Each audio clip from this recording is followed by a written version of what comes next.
நான் ஒரு கதை சொல்கிறேன், அதை கேளுங்க. உங்களுக்கு ஓகேனா சொல்லுங்க.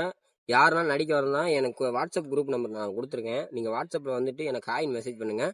அந்த இதை உங்களை நான் ஜாயின் பண்ணி விட்டுறேன். உங்கள்கிட்ட கேட்டு தான் நான் ஜாயின் பண்ணுவேன், மித்தபடிக்கு எதுவும் ஜாயின் பண்ண மாட்டேன். கதையை சொல்கிறேன் கேளுங்க.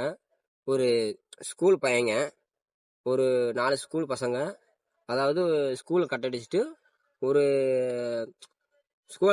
ஒரு இடத்துக்கு போகிறாங்க. அந்த போகிற வழியில் ஒரு பெட்டி கடையை பார்க்குறாங்க. அந்த பெட்டி கடையில் என்னன்னா, ஏதோ ஒன்று போய் கேட்குறாங்க.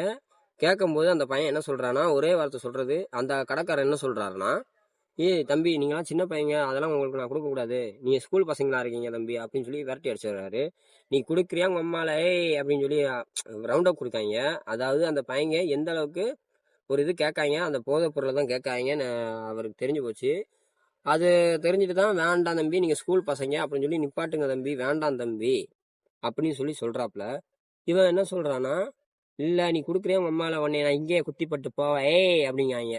இந்த மாதிரி தான் அந்த போதைப் பொருள் வரக்கூடாதுன்னு சொல்லி தான் இந்த கதையை சொல்கிறேன். நீங்கள் எதுனாலும் எனக்கு உடனே வாட்ஸ்அப்பில் வந்து ஆயின் மெசேஜ் பண்ணுங்க. புல் கதையை நான் சொல்கிறேன். இப்போ சொல்லிட்டீங்கன்னா கதை கேட்க இன்ட்ரெஸ்டாக இருக்காது. நீங்கள் நேரில் வந்துட்டு பண்ணுற மாதிரி இருந்தால் நீங்கள் கதையை கேளுங்க. கண்டிப்பாக உங்களுக்காண்டி நான் டிஎம் பண்ணுறேன். முடிச்சுக்கலாமா?